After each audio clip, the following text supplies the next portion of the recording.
Hello everyone. आज का जो हमारा अनोखा रेसिपी है इसके बारे में मैं क्या ही बताऊं। ये मुझे ना इतना पसंद आया हमारे फैमिली को कि मैं कल भी बनाई और मुझे आज भी बनाना पड़ा, इतना अच्छा लगा। तो आज मैं बिल्कुल ही अलग सा रेसिपी लेकर आई हूँ कॉर्न का। ये स्वीट कॉर्न है जिसे अमेरिकन स्वीट कॉर्न कहते हैं और इसे ही फ्रोज़न मकई कहते हैं, यानी फ्रोज़न कॉर्न। और ये खाने में स्वीट सा होता है। तो मैंने उसे उबाल लिया है। साथ में मैंने यहाँ पे ब्रोकली लिया है, शिमला मिर्च, टमाटर और प्याज लिया है। तो शिमला मिर्च का कलर आपके पास जो भी हो वो ले लीजिए। ज़रूरी नहीं है कि लाल, पीला, हरा सब लें। जो भी आपके पास है शिमला मिर्च वो सभी ले लीजिए।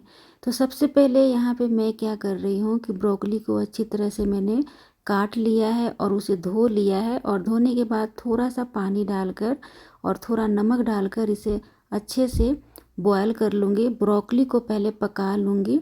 और यहाँ पे मैं प्याज काट रही हूँ। तो प्याज मैं दो तरह से काटूँगी। एक तो जैसे यहाँ पे मैंने दो प्याज का इस्तेमाल किया है। इसे बिल्कुल ही बारीक पतला पतला काट कर इसे हाथों की सहायता से इस तरह से रब करना है। प्याज का जितने भी स्लाइसेस हैं सभी को अलग कर लेना है। साथ में मैं यहाँ पे शिमला मिर्च को भी काट रही हूँ। तो शिमला मिर्च को भी बिल्कुल ही पतला पतला काट लेना है।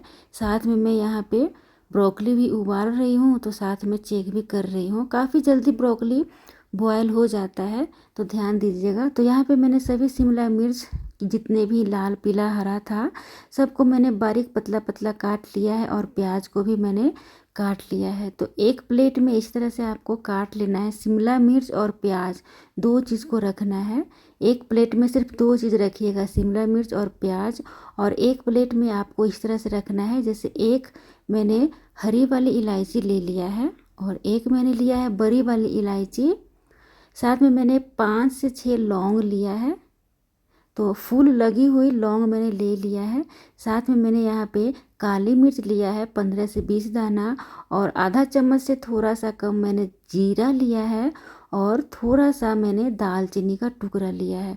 मेरे पास दालचीनी का टुकड़ा काफ़ी छोटा छोटा है, इस कारण से मैंने थोड़ा लिया जो है वो अधिक मात्रा में दिख रहा है। तो इस तरह से आपको अगर बराबर आपके पास है तो आप 2 इंच दालचीनी का टुकड़ा ले लीजिएगा। यहाँ पे मैंने एक पका हुआ टमाटर काट लिया है और 2 प्याज लिया है। उसे बिल्कुल मैंने मोटा मोटा साइज में काटा है, इसको बारीक काटने की ज़रूरत नहीं है। साथ में लहसुन है और अदरक है। और यहाँ पे मैंने फ्रोज़न जो मकई है जिसे अमेरिकन मकई कहते हैं, कॉर्न, इसे मैंने उबाल लिया है। देख सकते हैं कितना बढ़िया सा ये पक चुका है। तो मैंने इसे बॉयल कर लिया है, अच्छी तरह से बॉयल यानी कि पका लिया है। 50 ग्राम मैंने पनीर लिया है और यहाँ पे उबला हुआ ब्रोकली। तो ब्रोकली को मैंने उबाल लिया है, ये बिल्कुल पक चुका है। आप चाहें तो ब्रोकली और पनीर नहीं भी डाल सकते हैं, सिर्फ कॉर्न का आप सब्जी बना सकते हैं। पर मैंने यहाँ पे पनीर और ब्रोकली को भी डाला है। ये काफ़ी टेस्टी बनकर तैयार होता है, यकीन मानिए। आप चाहें तो इन सभी का स्क्रीनशॉट ले सकते हैं। तो यहाँ पे मैं सबसे पहले कढ़ाई को गर्म कर रही हूँ और इसमें मैंने सूरजमुखी का तेल डाला है। रिफाइंड सूरजमुखी ऑयल मैंने इस्तेमाल किया है। यहाँ पे सूरजमुखी का तेल जब अच्छी तरह से गर्म हो गया है तो मैंने खड़ा साबुत गरम मसाला डाल दिया है। और ढक्कन लगाते हुए डालिएगा ताकि जो इसका तेल है वो हमारे बॉडी पे पड़े नहीं। साथ में मैंने लहसुन और अदरक का टुकड़ा भी डाल दिया है। तो लहसुन और अदरक का टुकड़ा आप अपने अनुसार डालिएगा। साथ में मैंने यहाँ पे प्याज भी डाल दिया है। तो अच्छी तरह से इसे भूनेंगे और साथ में टमाटर भी डाल देंगे। तेल का जहाँ तक सवाल है, आप कोई भी तेल का इस्तेमाल कर सकते हैं, लेकिन अगर आप रिफाइंड ऑयल में बनाते हैं तो ज़्यादा आपका स्वादिष्ट बनकर तैयार होगा। यहाँ पे मैं 8 से 10 काजू भी डाल रही हूँ। तो प्याज, काजू और टमाटर और खड़ा गरम मसाला, अदरक और लहसुन, इन सभी को अच्छी तरह से आपको आधा फ्राई करना है, पूरा गलाना नहीं है। आधा जब फ्राई हो जाए, देखिए आप देख सकते हैं हल्का सा ये ब्राउन दिख रहा है, आधा ही सिर्फ ये फ्राई हुआ है। तो इसे ठंडा करने के लिए रख देंगे और अब उसी कढ़ाई में फिर से मैं तेल डाल रही हूँ। तो मैं सूरजमुखी रिफाइंड ऑयल का प्रयोग कर रही हूँ। और इसी में जब तेल अच्छी तरह से गर्म हो गया है तो 50 ग्राम छोटा छोटा टुकड़ा करके मैं यहाँ पे पनीर को फ्राई कर रही हूँ। पनीर अधिक मात्रा में फ्राई नहीं करेंगे, इसे सिर्फ हल्का फ्राई कीजिएगा। अधिक मात्रा में अगर फ्राई कर दीजिएगा तो च्यू जैसा हो जाएगा। तो थोड़ा सा पनीर को फ्राई करके निकाल लेना है और उसी कढ़ाई में तेल जब बचा हुआ हो तो ठीक है, नहीं बचा हुआ है तो तेल डालेंगे और गरम करेंगे तेल को। और अच्छी तरह से तेल गर्म हो जाए तो जो हमने बारीक पतला पतला जो प्याज काट लिया था उसे भी तेल में डालकर आधा फ्राई करेंगे। जब प्याज आधा फ्राई हो जाए अच्छे से तब इसमें पतला पतला जो हमने शिमला मिर्च को काट लिया था उसे भी फ्राई करेंगे। यानी कि प्याज और शिमला मिर्च को एक साथ आपको फ्राई कर लेना है, इसे भी आधा पकाना है।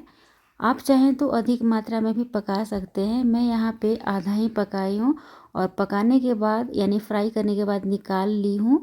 और अब यहाँ पे दोनों को अलग अलग मैंने प्लेट में रख लिया है। तो जो काजू प्याज और टमाटर और साथ में मैंने खड़ा गरम मसाला को फ्राई किया था वो ठंडा हो चुका है। तो उसे मैं मिक्सी जार में डालकर पीसूँगी, अच्छा सा पेस्ट बनाऊँगी। तो थोड़ा सा मैं इसमें पानी डालूँगी और पानी डालकर गाढ़ा सा पेस्ट तैयार कर लेना है इसे। तो मैं इसे गाढ़ा सा पेस्ट तैयार कर लूँगी। तो यहाँ पे मेरा पेस्ट तैयार हो चुका है और अब आप देख सकते हैं इस तरह से आपका पेस्ट होना चाहिए।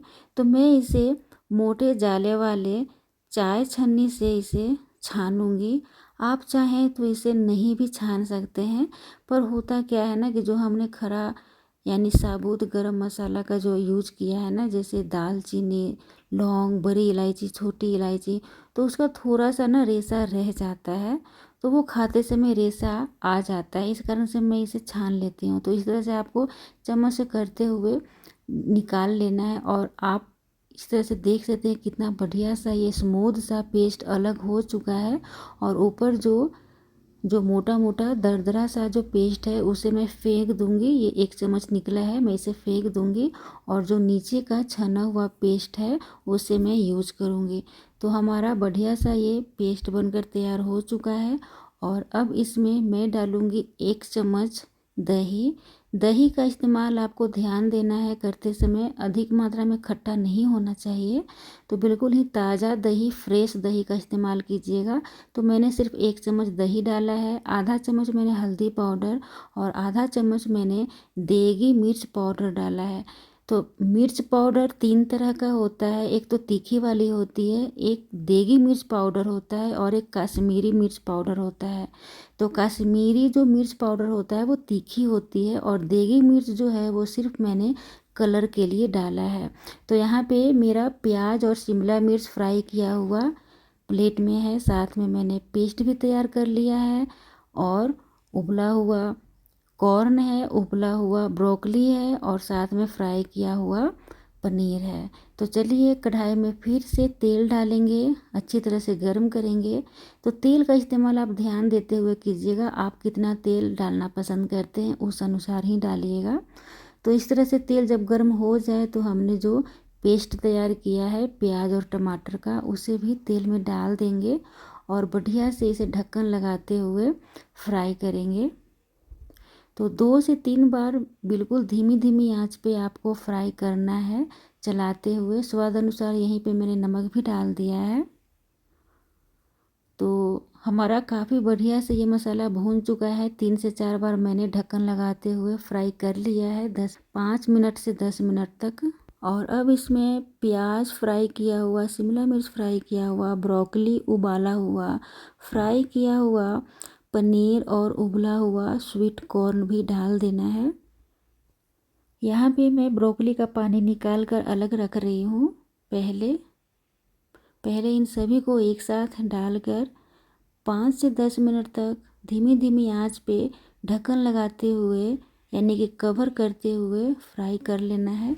यहाँ पे मैं आधा चम्मच गरम मसाला डाल रही हूँ और करीब 2 चम्मच कसूरी मेथी, इसे भी रब करते हुए डालना है तभी खुशबू आपका अच्छा आएगा सब्ज़ी में। और इसे बढ़िया से चलाते हुए धीमी धीमी आंच पे 5 से 10 मिनट तक आपको भून लेना है बढ़िया से। तो देख सकते हैं कितना बढ़िया सा ये तैयार हो रहा है। तो ये काफ़ी बढ़िया से इसे ढक्कन लगाते हुए भूनेंगे। यहाँ पे मैं साथ में ऊपर से ड्रेसिंग के लिए धनिया पत्ता काट रही हूँ। तो बिल्कुल बारीक धनिया पत्ता आपको धोकर काट लेना है। तो धनिया पत्ता आप अपनी मर्ज़ी के अनुसार डाल सकते हैं। बाकी जितनी भी चीज़ों को मैंने इस्तेमाल किया है आप डालिए, कोई भी चीज़ स्किप मत कीजिएगा। तो यहाँ पे हमारा जो सब्ज़ी है काफ़ी बढ़िया से भून चुका है, फ्राई हो चुका है। तो यहाँ पे मैं थोड़ा सा लगभग आधा कप से 1 कप के करीब पानी डालूँगी और इसे लटपटा सा यानी कि गाढ़ा सा सब्ज़ी बनाकर तैयार करूँगी और धीमी धीमी आंच पर पका लेना है। तो इसमें पानी का इस्तेमाल अधिक मात्रा में नहीं करना है आपको। ये गाढ़ा सा सब्ज़ी अच्छा लगता है। चूँकि सभी चीज़ उबला हुआ है तो काफ़ी जल्दी ये बनकर तैयार भी हो जाता है। आप चाहें तो इसके ऊपर से क्रीम भी डाल सकते हैं। तो ढक्कन लगाकर मैं इसे 5 मिनट तक और पकाऊंगी। तो 5 मिनट हो चुका है और अब आप देख सकते हैं कितना बढ़िया सा ये हमारा सब्ज़ी बनकर तैयार है। ऊपर से मैं धनिया पत्ता से सजाऊंगी। एक बात का खास ध्यान रखें, मैंने यहाँ पे तेल का इस्तेमाल कम से कम किया है। इसमें अधिक से अधिक तेल का इस्तेमाल किया जाता है, पर मैं यहाँ पे काफ़ी कम मात्रा में कोशिश करी हूँ तेल डालने का। पर बहुत कोशिश करने के बावजूद भी थोड़ा सा तेल अधिक डालना ज़रूरी हो जाता है, क्योंकि 2 से 3 बार फ्राई करने का प्रोसेस होता है तो थोड़ा तेल हो जाता है। तो यहाँ पे हमारा सब्ज़ी बनकर तैयार है और अब आप देख सकते हैं कितना बढ़िया सा हमारा स्वीट कॉर्न का सब्ज़ी बनकर तैयार है, बिल्कुल ही ढाबा स्टाइल में। और यकीन मानिए ये सब्ज़ी बनकर काफ़ी टेस्टी सा तैयार होता है। अगर आप अपने घरों में ये सब्ज़ी बनाते हैं और टेस्ट अच्छा ना आए तो आप मुझे अनसब्सक्राइब कर सकते हैं, और अगर टेस्ट अच्छा आए तो आप मुझे सब्सक्राइब कर सकते हैं। मैं गारंटी के साथ कह सकती हूँ अगर आपने यह सब्ज़ी एक बार बना लिया ना तो बार बार इसे बनाना पसंद करेंगे। इसकी इतनी अच्छी खुशबू, अरोमा, टेस्ट आता है ना कि क्या ही बताऊँ। मुझे खुद 2 बार बनाना पड़ा यह सब्ज़ी। हम सभी को इतनी यह पसंद आई कि वीडियो पसंद है तो लाइक और सब्सक्राइब कर सकते हैं और शेयर भी कर सकते हैं। Thank you so much.